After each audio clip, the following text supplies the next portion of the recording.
familiar dengan benda ini gitu kan, belum familiar dengan eh, apa sih birokrasi pemerintahan gitu.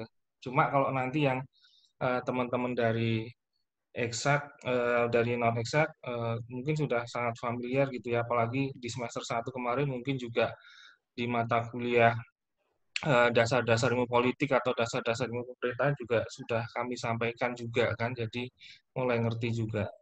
Nah, eh, gampangnya ginilah, saya ingin memulai dari tiga lembaga kita lah, tiga lembaga negara kita itu. Eh, ada eksekutif kan, ada legislatif, dan ada yudikatif. Nah, tiga lembaga negara itu sangat politis gitu ya. Jadi itu menjadi lembaga politik, terutama untuk eksekutif dan legislatifnya. Meskipun nanti yudikatifnya pun untuk yang komisionernya eh, itu juga sangat politis penentuannya gitu kan. Eh, artinya apa? Bahwa lembaga-lembaga negara itu menjadi lembaga politik. Concern kita ke eksekutif dan legislatifnya ya terutama.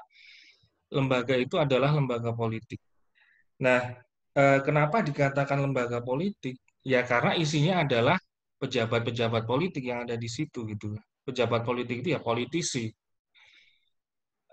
eksekutif, legislatif, isinya kan politisi semua kan di situ. Presiden dan jajaran menteri di eksekutif, atau kemudian kalau di legislatif ya anggota dewan itu kan eh, politisi itu ya. Artinya kemudian kita mengatakan bahwa itu adalah lembaga politik karena diisi oleh pejabat-pejabat politik. Nah, dulu di semester 1 kalau teman-teman yang ikut kelas saya sudah saya sampaikan bahwa cara paling gampang untuk menilai eh, apakah dia seorang pejabat politik atau bukan adalah maksud saya ya, membedakan antara pejabat politik dan pejabat birokrasi gitu ya. Kalau pejabat politik di negara demokratis pasti dia untuk memperoleh jabatannya itu lewat mekanisme pemilihan gitu ya. Jadi bukan melakukan melakukan apa seleksi gitu ya. Tidak ada proses rekrutmen. Dan juga pejabat politik itu tidak ada jenjang karirnya. Sudah, dua itu saja yang menjadi ciri paling gampang untuk menyebut dia politis atau enggak gitu kan. Dia pejabat politik atau enggak. Eh, dipilih dan juga tidak ada jenjang karirnya. Kan nggak ada kan maha presiden, nggak ada kan besok maha dewan. Kalau kalian siswa menjadi mahasiswa kan nggak ada jenjang karirnya gitu loh kalau pejabat politik. Nah nanti beda dengan pejabat birokrasi. Nah pejabat birokrasi itu kan eh, apa namanya eh, dia melewati sebuah proses seleksi gitu untuk bisa menduduki jabatan yang dia inginkan gitu kan. Jadi ada proses seleksinya di situ. Itulah pejabat birokrasi dan ada jenjang karirnya. Jadi naik gitu ya. Dari staf biasa nanti naik sampai ke posisi struktural misalnya. Jadi itu yang paling gampang untuk membedakan. Nah, yang tadi saya sampaikan ya, bahwa lembaga negara kita itu eh, di eksekutif lah, di eksekutif. Ada presiden dan menteri. Itu pejabat politik. Jadi lembaganya sangat politis di situ gitu kan. Lembaganya politis. Tetapi di eksekutif itu di pusat sana ya, kan ada juga sekretariat negara gitu kan. Sekretariat negara kan ada yang membantu proses di eksekutif sana. Nah, pegawai-pegawai yang ada di sekretariat negara itulah yang kemudian kita sebut sebagai birokrat karena kan di sana banyak pegawai-pegawai yang eh, PNS gitu ya, seorang birokrat. Atau juga di legislatif. Di legislatif juga ada namanya sekretariat dewan.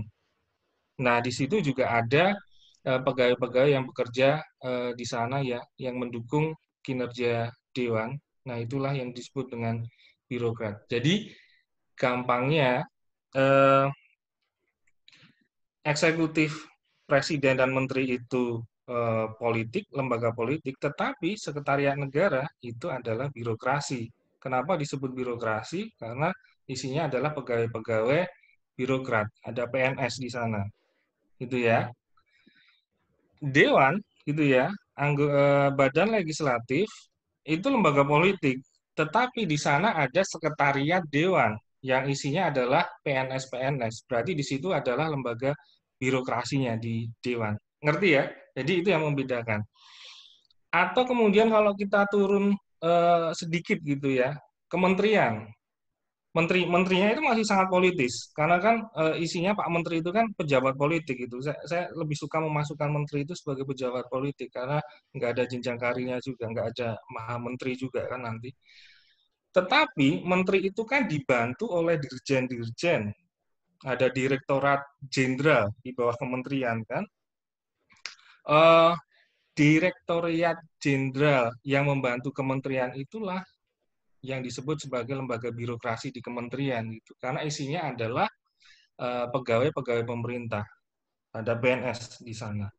Itu ya, sesimpel itu cara mudah untuk membedakan mana lembaga politik dan mana lembaga birokrasi. Nah, turun ke bawah, misalnya ke daerah gitu ya, eksekutifnya ada gubernur, ada wali kota, ada bupati, gitu kan. Eh, Kemudian di satu sisi legislatifnya ada DPRD, gitu kan. Nah, persis dengan pusat bahwa di eksekutifnya daerah itu kan ada sekretariat daerah. Nah, sekretariat daerah itu isinya PNS-PNS semua, pegawai-pegawai negeri semua gitu ya. Ya ada yang kontrak juga. Isinya birokrat gitu kan. Nah, itulah yang disebut dengan lembaga birokrasi gitu. Di DPRD sama, ada sekretariat DPRD. Itu isinya adalah pegawai-pegawai PNS ada di sana. Nah, itu cara paling mudah untuk membedakan antara lembaga politik dan lembaga birokrasi gitu kan. Atau kemudian kita lebih menukik lagi bahwa kemudian ketika kita lihat di eksekutif daerah tadi saya sampaikan ya, mulai sekretariat daerah itu yang membantu gubernur, bupati atau wali kota, ada dinas-dinas, ada badan-badan, ada kantor-kantor. Nah, itulah yang disebut dengan birokrasi di daerah. Oke ya, jadi clear ya teman-teman ya, sekarang bisa membedakan mana lembaga politik dan mana lembaga birokrasi. Jadi, eh, simpelnya seperti itu. Yang akan kita diskusikan nanti di mata kuliah ini sesuai dengan judul mata kuliah kita, birokrasi pemerintahan. Artinya, kita tidak akan banyak menyinggung lembaga-lembaga politik, gitu ya. Tidak banyak itu bukan berarti nggak menyinggung ya. Kita tetap menyinggung, gitu kan, tetapi porsinya nggak terlalu banyak, gitu kan, karena sudah ada dasar-dasar ilmu politik yang itu saya yakin kemarin sudah sangat banyak membahas lembaga-lembaga politik itu. Eh, karena kita bicara birokrasi pemerintahan, artinya yang kita diskusikan itu kalau kalau levelnya pusat ya ada di sekretariat negara, ada di sekretariat dewan, ada di direktoriat jenderal. Kalau turun ke bawah, berarti yang kita diskusikan itu lembaga-lembaganya ada sekretariat daerah, ada dinas-dinas, ada badan-badan, ada kantor yang ada di sebuah pemerintahan daerah gitu ya. Atau yang kita juga diskusikan itu adalah sekretariat dewan yang di situ adalah berisi pegawai-pegawai negeri gitu ya. Jadi clear ya teman-teman ya. Jadi barang yang kita diskusikan itu yang birokrasi, yang lembaga pemerintahan yang seharusnya non politis gitu ya. Seharusnya. Karena dulu di semester 1 juga sudah saya sampaikan bahwa eh, politik itu tugasnya membuat kebijakan. Sementara birokrasi tugasnya itu menjalankan atau mengimplementasikan kebijakan yang sudah dibuat oleh politik. Seharusnya tidak bisa kemudian dicampur adukan atau diintervensi ya, meskipun nanti dalam perjalanan waktu akan kita diskusikan bahwa intervensi politik itu sangat sulit untuk bisa dihindarkan dalam konteks Indonesia gitu ya. Jadi relasi antara politik dan birokrasi itu sangat kental dalam konteks Indonesia. Negara lain juga ada, tapi ada juga negara lain yang berhasil memisahkan dengan sangat tegas wilayah politik dan wilayah birokrasi, dan mereka berhasil gitu loh.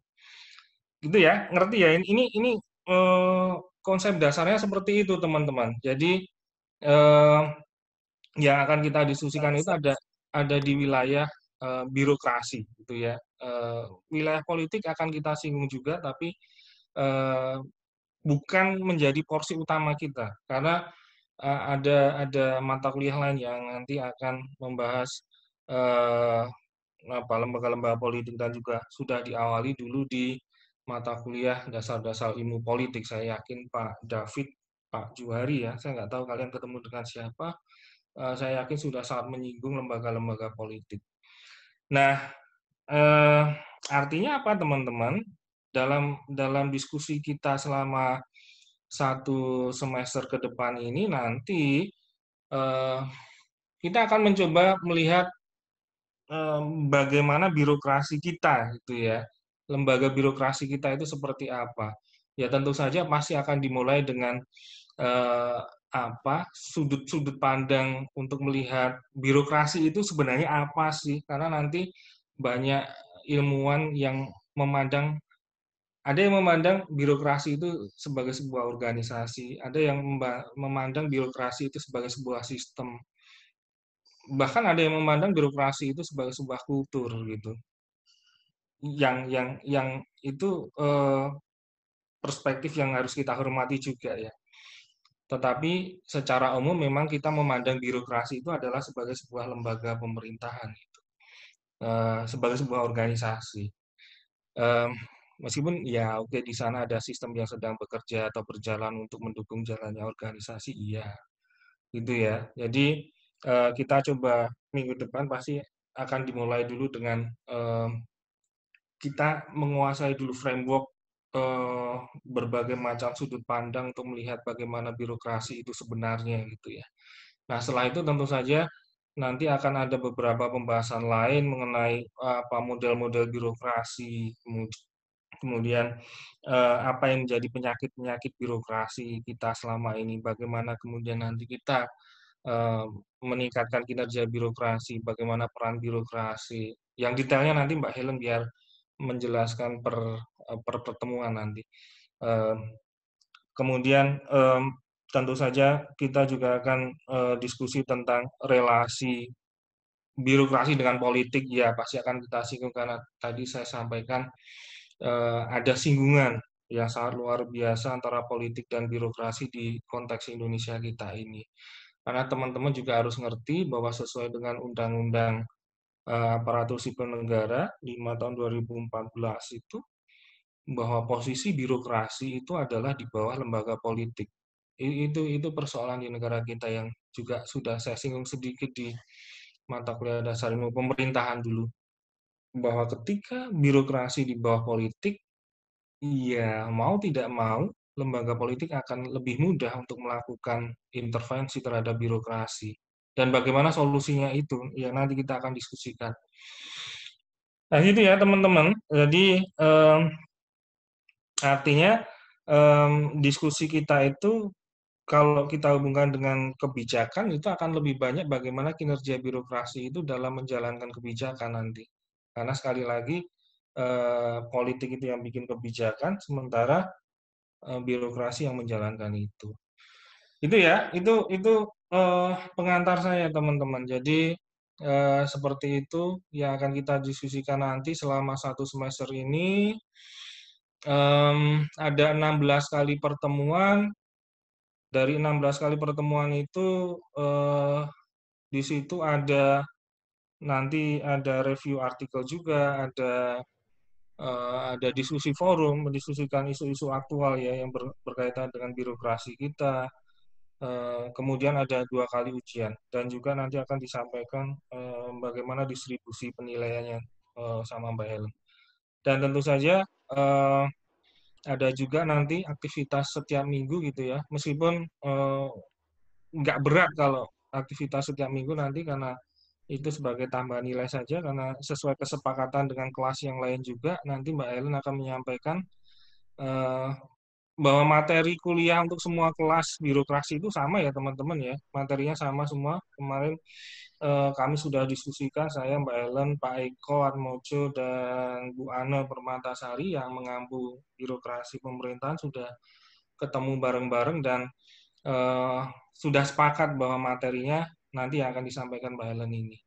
Dan teman-teman nanti juga akan melihat bahwa ada beberapa materi yang eh, sudah disampaikan di Daspem, cuma nanti bedanya kalau di Daspem itu diantarkan, dikenalkan gitu ya, di mata kuliah birokrasi pemerintahan itu akan jauh lebih dalam, jadi lebih analitis gitu ya, eh, apa pembahasannya, tidak cuma aspek konseptual saja. Itu ya teman-teman.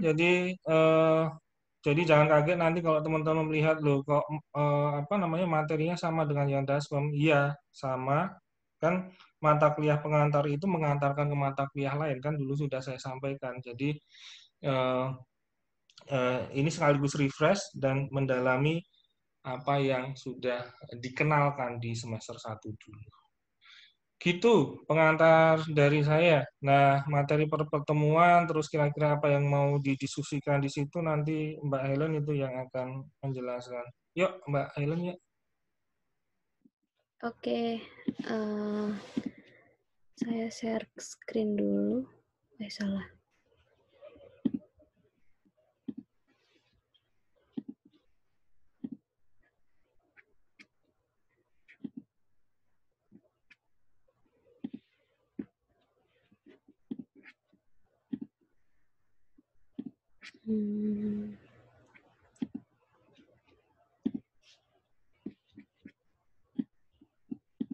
Kelihatan ya buat silabusnya teman-teman. Jadi seperti yang Pak Awang tadi sudah jelaskan, di mata kuliah birokrasi pemerintahan ini kita akan lebih detailnya belajar terkait dengan apa saja dan bagaimana nanti sistem penilaiannya. Pertama, teman-teman pastikan dulu untuk di My Class apakah sudah bisa akses atau tidak. Karena mulai pertemuan minggu depan sampai akhir, insya Allah kita akan lebih aktif menggunakan My Class dan nanti segala informasi nanti akan didistribusikan di grup WA, tetapi segala pengerjaan nanti kita basisnya online, jadi pastikan teman-teman bisa akses My Class, dan setelah ini teman-teman bisa buka, sudah di-enroll gitu, sudah di-enroll admin. Tetapi kalau misalnya nanti belum di-enroll admin minggu ini, segera hubungin saya, jadi nanti saya bisa minta tolong ke admin untuk bisa mengenrollkan teman-teman. Jadi teman-teman bisa mengakses semua informasi dan juga perkuliahan di My Class, itu yang pertama. Kemudian yang kedua, sebetulnya materi-materi penjelasan terkait dengan materi pertama hingga pertemuan pertama hingga pertemuan terakhir itu sudah saya dan Pak Awang input ke My Class. Jadi nanti teman-teman bisa ngelihat apa saja sih sebetulnya yang akan dilakukan selama 1 semester gitu ya. Jadi sekali lagi pastikan teman-teman bisa akses My Class dan sudah di-enroll minggu ini. Jadi sebelum pertemuan minggu ke depan mulai materi, pastikan teman-teman bisa akses My Class. Nah, terkait dengan materinya, ini ya, jadi pokok bahasanya pertama, teman-teman itu nanti minggu depan, walaupun tadi sudah diantarkan oleh Pak Awang ya, kita akan belajar apa sih konsep dasar dari sebuah birokrasi pemerintahan. Sebetulnya tadi juga sudah dijelaskan jelas detail oleh Pak Awang ya, bahwa birokrasi itu ya implementatornya kalau kita bicara di lembaga negara ya. Dan waktu di semester 1 pun kita punya mata kuliah punya materi yang bersinggungan dengan birokrasi sendiri gitu. Jadi apa sih bedanya politik dengan birokrasi? Kalau politik itu misalnya membuat sebuah kebijakan, memformulasikan sebuah kebijakan, tetapi kalau birokrasi yang menjalankan, birokrasi itu implementatornya gitu. Nah, kemudian yang kedua kita masuk ke gagasan-gagasan tentang birokrasi. Nah, ini juga tadi sudah disebutkan bahwa banyak pandangan dari scholar, banyak pandangan dari filsuf gitu terkait dengan cara pandang mereka terhadap birokrasi. Ada Weber, kemudian ada Karl Marx, ada Mosca, ada Michaels dan lain sebagainya. Nah, konsep dari gagasan birokrasi ini nanti akan yang memperkaya teman-teman bahwa pandangan birokrasi itu nggak serta merta dilihat sebagai hierarki misalnya. Birokrasi itu kan identiknya dengan sistem yang hierarkis kalau menurut Weber. Kemudian kalau menurut Karl Marx seperti apa? Nah, nanti kita akan bicara itu di pertemuan kedua. Kemudian yang selanjutnya, pertemuan selanjutnya adalah kita belajar profil, struktur, dan kinerja birokrasi sebagai organisasi. Jadi, nanti teman-teman, kalau birokrat itu adalah orang-orangnya, birokrasi itu adalah wadahnya, disebut birokrasi. Nah, kemudian nanti setelah tahu gagasan-gagasan terkait dengan birokrasi, teman-teman akan dijelaskan juga terkait dengan bagaimana sebetulnya profil, struktur, dan juga kinerja sebuah birokrasi di dalam organisasi. Kemudian nanti kaitannya ada perkembangan kekuasaan birokrasi pemerintahan dan netralitas birokrasi, karena tidak dipungkiri bahwa di Indonesia sendiri ya, kalau kita ngelihat konteksnya di dalam negeri, di negara kita, birokrasi itu identik dengan punya banyak penyakit gitu, punya banyak permasalahan-permasalahan yang sebetulnya ya tadi tidak bisa dipisahkan dengan yang namanya politik. Nah, makanya bagaimana nanti teman-teman akan dijelaskan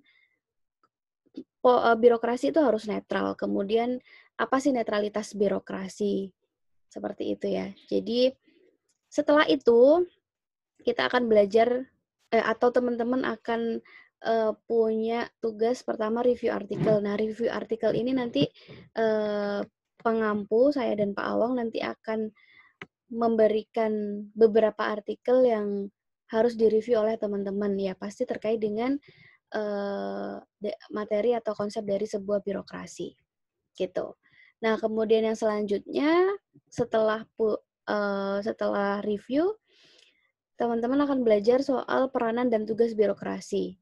Nah, tadi saya sudah sebutkan bahwa birokrasi itu adalah implementatornya dari sebuah kebijakan, sehingga apa sih sebetulnya peran dan tugasnya selain sebagai implementator, itu apa saja tugas seorang birokrasi.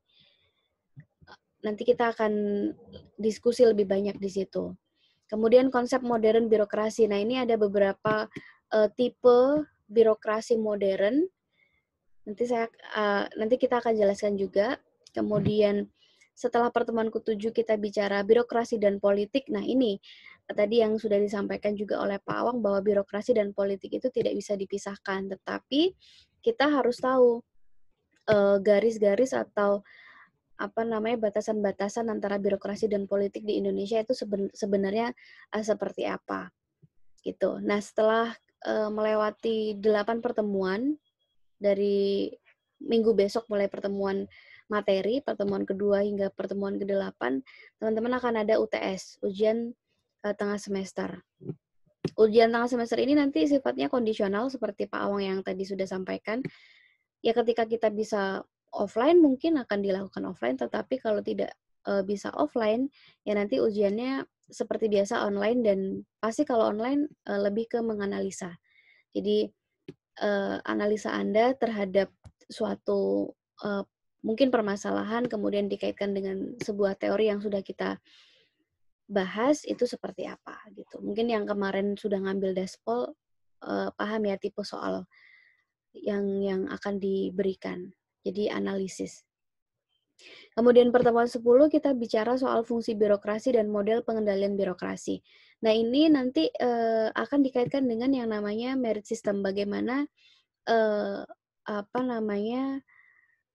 fungsi birokrasi dan pengendalian pengendalian birokrasi itu seperti apa sih? Jadi kalau tadi di atas di pertemuan ke-6 kita sebenarnya hampir sama soal peranan dan tugas birokrasi. Nah, kalau yang pertemuan 10 fungsi birokrasi itu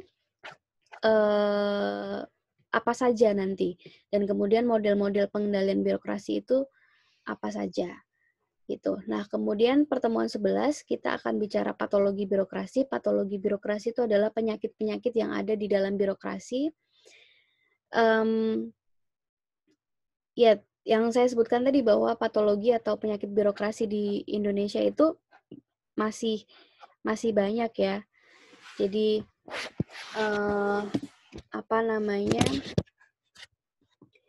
soal korupsi misalnya, korupsi birokrasi, kemudian soal disiplin seorang birokrasi dan lain sebagainya. Dan nanti kita akan bahas apa saja sih sebetulnya penyakit-penyakit yang ada di dalam birokrasi gitu.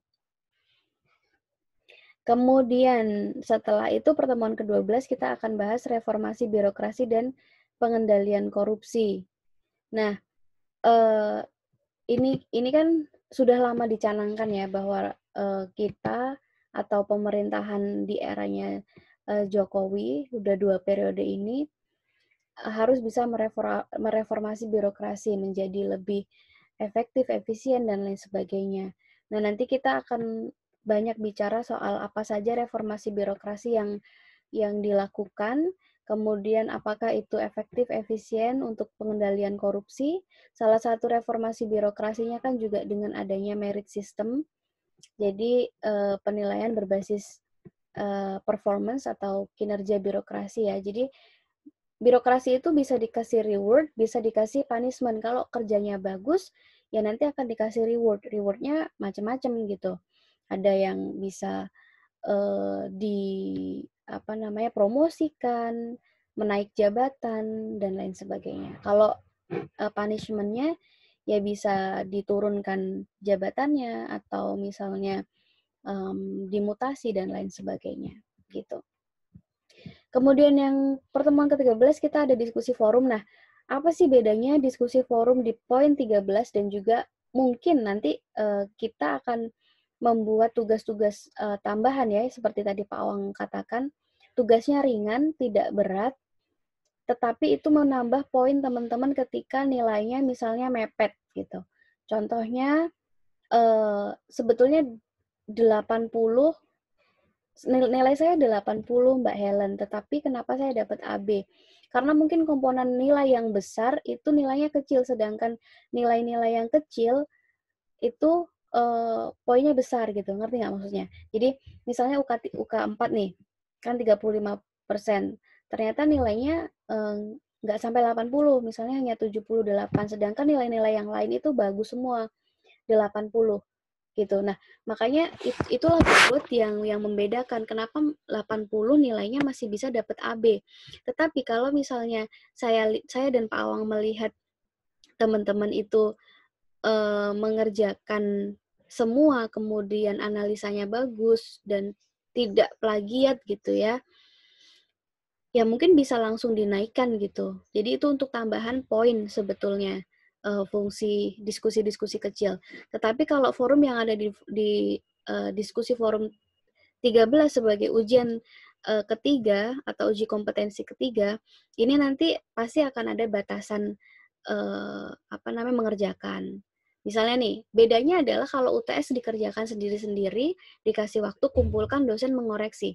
Nah, kalau di diskusi forum yang sebagai UK3 ini, teman-teman nanti kita akan lemparkan isu, kemudian teman-teman di situ akan berdiskusi secara online, misalnya selama 1 jam atau 2 jam, kemudian saling menanggapi opini dari teman-teman gitu. Nah, itu bedanya ya. Jadi kalau misalnya diskusi-diskusi kecil di setiap pertemuan, itu nanti akan menjadi tambahan nilai yang nanti akan dikoreksi oleh saya dan Pak Awang sendiri. Tetapi yang untuk UK3, diskusi forumnya, nanti dosen akan memberikan sebuah isu atau memberikan sebuah pertanyaan Kemudian nanti mahasiswa diminta di dalam waktu tertentu, kalau biasanya diskusi forum itu bisa dikerjakan 1 minggu, kalau yang UK3 ini hanya waktu tertentu, misalnya 1 jam, 2 jam, kemudian saling memberikan tanggapan dari opini yang sudah di lontarkan oleh teman yang lain gitu.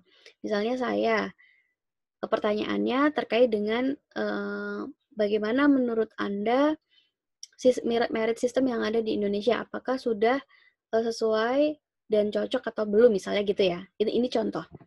Kemudian saya menjawab, nah kemudian nanti yang lain harus menanggapi gitu. Jadi ada 2 tugas. Satu menjawab, setelah menjawab harus bisa menanggapi gitu. Ini mencoba teman-teman berpikir cepat gitu ya. Jadi harapannya sebelum diskusi forum ke-13 teman-teman sudah pelajari pertemuan-pertemuan sebelumnya, sehingga ketika menjawab dan memberikan tanggapan teman lain itu bisa cepat gitu. Bedanya sih karena ini online, jadi kita menggunakan tangan kita untuk mengetik ya. Tetapi kalau di kelas biasanya dosen memberikan sebuah isu atau memberikan sebuah pertanyaan, kemudian ya langsung tunjuk tangan, saling menanggapi gitu. Itu. Kemudian yang masuk ke pertemuan ke-14, kita akan bicara good governance. Nah, sebetulnya ini kita juga sudah singgung di pertemuan semester 1. Jadi kita sudah memberikan materi good governance. Tetapi kalau yang pertama itu good governance sebagai pengantar ya, bahwa good governance itu seperti ini, ada beberapa prinsip. Kalau di materi ini atau di mata kuliah ini nanti akan kaitkan dengan birokrasi. Bagaimana konsep good governance yang diterapkan di dalam sebuah organisasi pemerintah, terutama di birokrasi. Kemudian yang terakhir sebelum UAS adalah hubungan birokrasi dan negara. Nah, kenapa ada hubungan birokrasi dan negara ya, karena birokrasi itu adalah salah satu lembaga atau wadahnya implementator kebijakan ya, sehingga harus dihubungkan dengan sebuah negara. Bagaimana birokrasi itu bisa, kalau kita bicara negara, pelayanan publik gitu ya.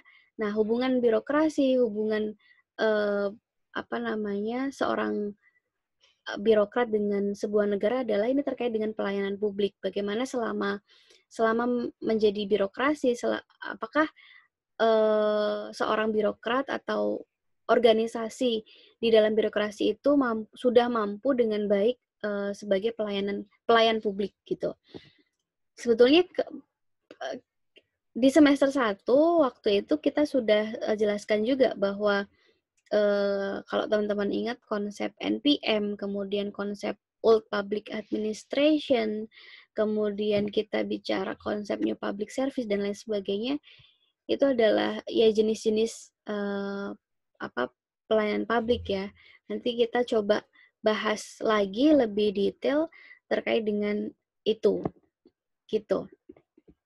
Itu untuk materinya. Dan yang terakhir adalah ujian akhir semester. Pasti ujian akhir semester ya nanti yang diujikan dari setelah UTS sampai pertemuan ke-15 gitu. Apakah nanti ujiannya offline, online? Ya lihat kondisi atau sesuaikan dengan kondisi. Nah, kemudian ini poinnya, poin penilaiannya kita ngambil dari ujian UK1 20%, UK2 25%, UK3 20%, UK4 35%. But don't worry, jangan khawatir apakah nanti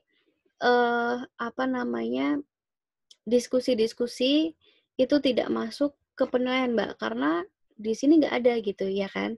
Nah, nanti kita akan coba masukkan, karena tadi saya dan Pak Wong sudah jelaskan bahwa poin diskusi, poin kuis, kemudian poin forum kecil itu untuk tambahan nilai teman-teman. Jadi kalau nanti teman-teman nilainya itu tidak maksimal di UK 1, 2, 3, 4 atau nilainya mepet, kita akan gunakan poin forum kecil tadi seperti kuis, kemudian diskusi-diskusi di setiap pertemuan itu untuk menambah nilai teman-teman gitu. Kemudian terkait dengan presensi, ya kita melihat apa namanya presensinya dengan aktif di forum-forum itu tadi. Jadi nilai presensi, kalau Mbak saya lupa presensi misalnya, kalau sudah mengerjakan tugas dan tepat waktu ya tetap dihitung gitu. Presensi juga seperti biasa di My Class, teman-teman nanti silahkan buka My Class setelah ini, presensinya juga sudah ada. Silahkan presensi di situ. Kemudian ya mungkin itu ya. Jadi nanti silahkan dimaksimalkan di forum.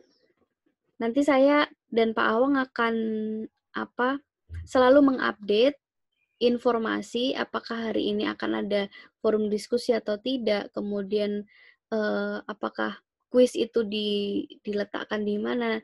Nanti sambil berjalan, yang pasti teman-teman setiap minggu akan ada diskusi, yang diskusinya tidak berat, misalnya cuman contohnya saya dan Pak Awang memberikan sebuah artikel, kemudian kalau di pertemuan kelima harus review gitu kan. Kalau di pertemuan ketiga misalnya, silahkan tulis 3 kalimat misalnya terkait dengan apa yang kamu baca dari artikel itu gitu. Atau setelah melihat video yang dosen berikan, apa yang bisa kamu dapat, kemudian jelaskan contohnya misalnya gitu. Gitu ya, jadi yang ringan-ringan aja. Tetapi ingat jangan plagiat atau jangan, karena udah semester 2, harusnya bisa belajar dari semester lalu. Kalau yang lalu itu misalnya hampir sama dengan temennya, saya masih kasih nilai 70 gitu. Tetapi kalau ini sudah semester 2, teman-teman semakin banyak bacaannya, kemudian sudah mengerti situasi perkuliahan seperti apa, kalau bisa jangan plagiat atau jangan copy paste dari teman atau dari internet gitu, karena itu pasti akan ketahuan mana bahasa mahasiswa, mana bahasa internet, itu pasti akan ketahuan gitu. Nah kalau yang sekarang mungkin tidak akan dimaafkan kayak pas semester 1 ya, karena teman-teman sudah semester 2 dan ya satu semester sudah bisa beradaptasi dengan perkuliahan. Harapannya ya sekarang kan lagi banyak kasus di Indonesia terkait dengan plagiarisme, ada profesor, kemudian ada rektor, dan lain sebagainya. Itu kalau teman-teman ngikutin ya, harapannya kita nggak seperti itu gitu. Itu kenapa dari sekarang kita menghindari yang namanya plagiat. Nggak apa-apa tulisannya masih, kayak dulu juga masih belajar dari semester 1, kalau ngelihat tulisan S1 gitu, oh kok tulisan saya gini ya gitu. Tapi nanti kita bisa belajar dari tulisan kita sendiri. Itu pesan saya teman-teman. Oke, mungkin itu kalau misalnya ada pertanyaan bisa didiskusikan teman-teman, dan nanti setelah ini silakan buka My Class karena di situ sudah ada silabusnya, kemudian pengantar-pengantar yang tadi saya katakan atau yang saya jelaskan itu juga sudah saya dan Pak Awang tuliskan di setiap pertemuannya gitu. Oke, mungkin ada pertanyaan teman-teman terkait dengan materi?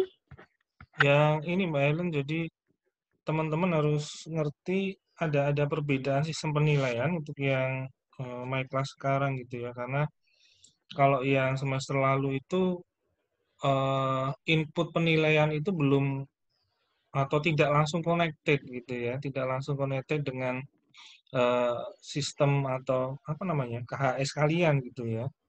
Ya.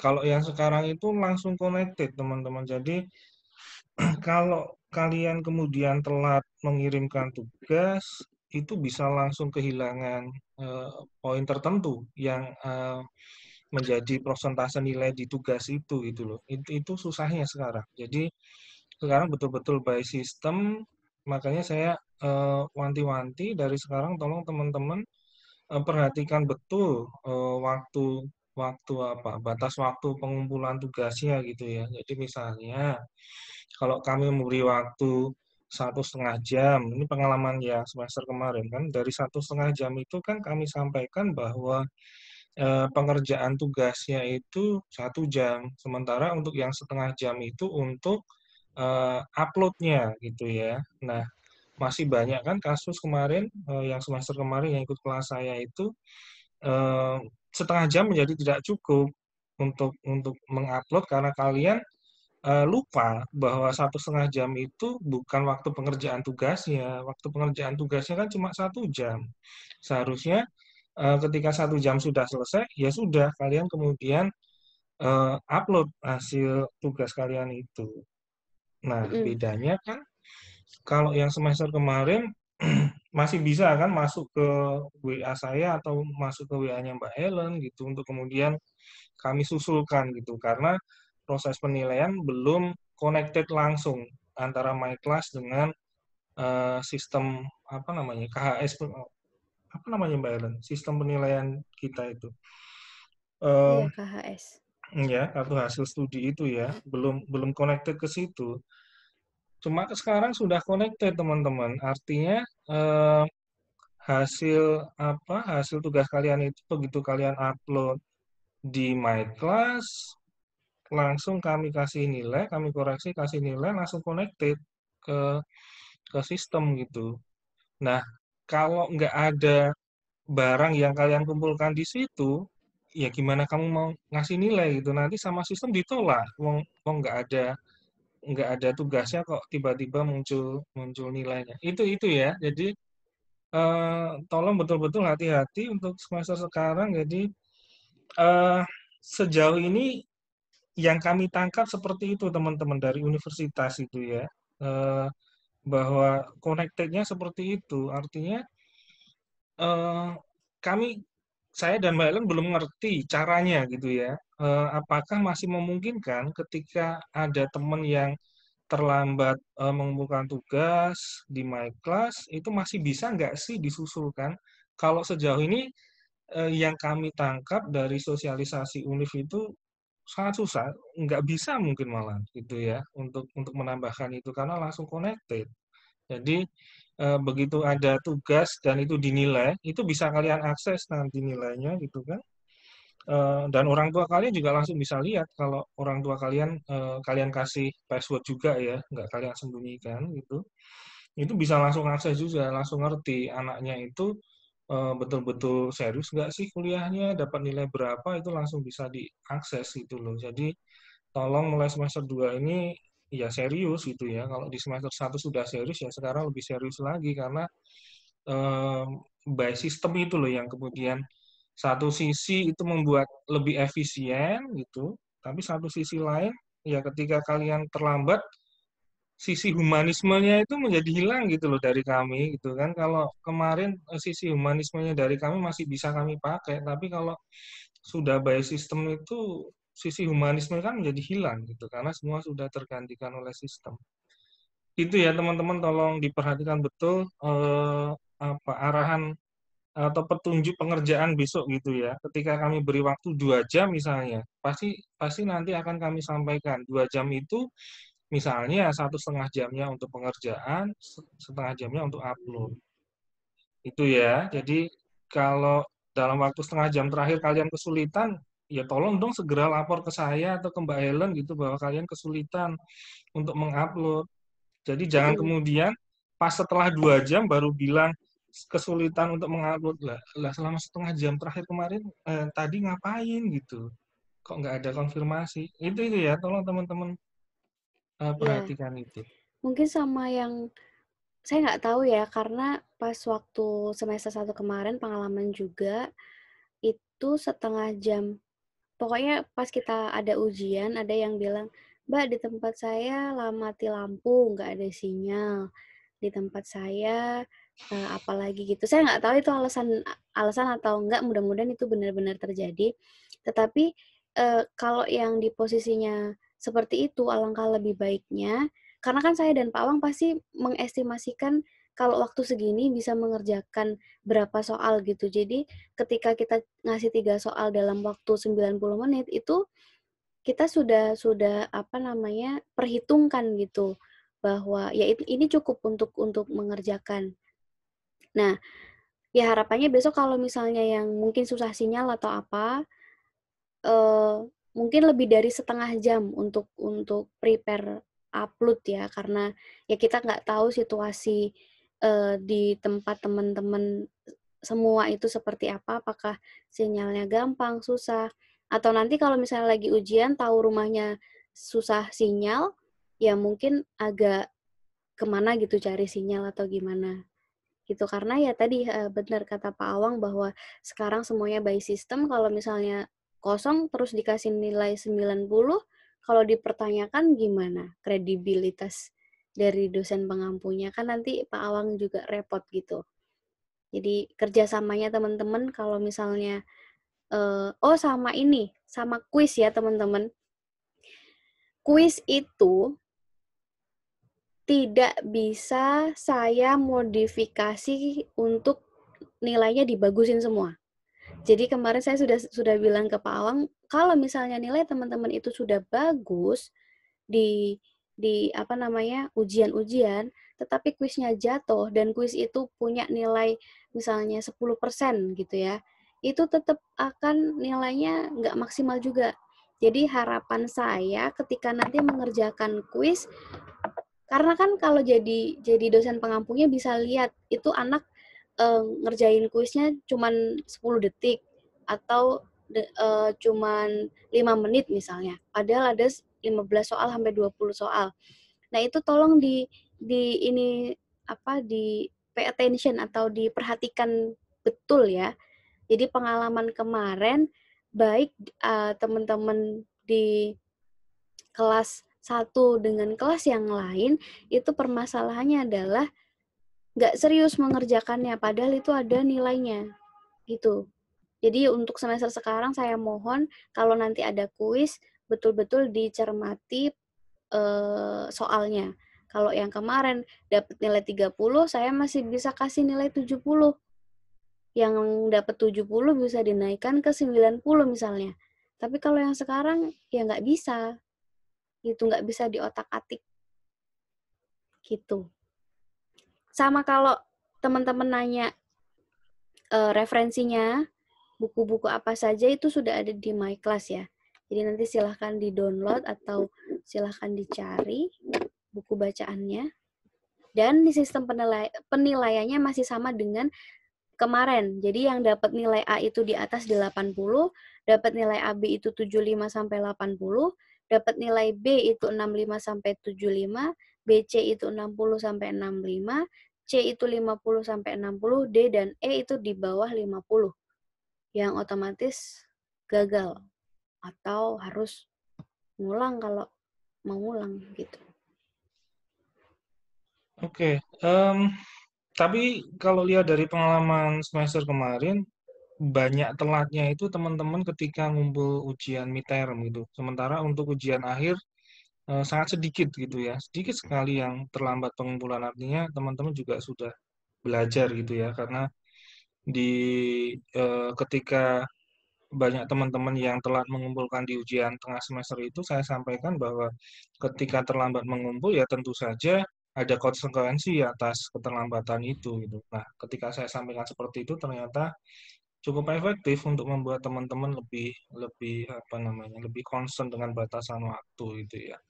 Karena ketika tadi Mbak Nila juga sudah menyampaikan batasan waktu yang sudah kami susun itu kami perkirakan sekian menit itu teman-teman sudah bisa menyelesaikan satu soal gitu. Dengan kondisi tanpa mencontek gitu ya, maksud saya gitu. Jadi prediksi kami itu kami percaya ke teman-teman bahwa oke soalnya eh, silakan dikerjakan. Cuma kalau teman-teman banyak buka buku, banyak komunikasi dengan teman yang lain, habis waktunya. Jadi yang kami susun waktunya itu yang berdasarkan prediksi kami ketika teman-teman di depan laptop langsung ngetik sendiri gitu mengerjakan. Nah, itu pasti pas tepat waktu. Kami sudah memperkirakan itu. Jadi kalau yang telat-telat itu ya kemarin memang kami drop nilainya gitu. Apa namanya? Karena pasti ada sesuatu yang lain yang kemudian membuat terlambat kok bisa sampai setengah jam. Ada loh teman kalian, ada yang 1 jam. Itu apa ya, susah untuk bisa kemudian sisi kemanusiaan kami masuk di situ itu. Itu ya. Itu teman-teman. Yuk ada pertanyaan, komentar?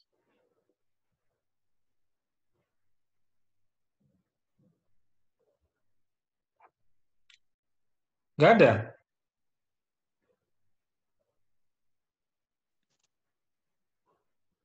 Nggak ada? Oh, diam semua. Ini masih ada toh? Ini, halo teman-teman, yuk. Masih Halo ada? Pak, halo, halo, Oh halo. iya. Halo, Pak, halo, halo, Ya. halo, masih ada Pak. Oke.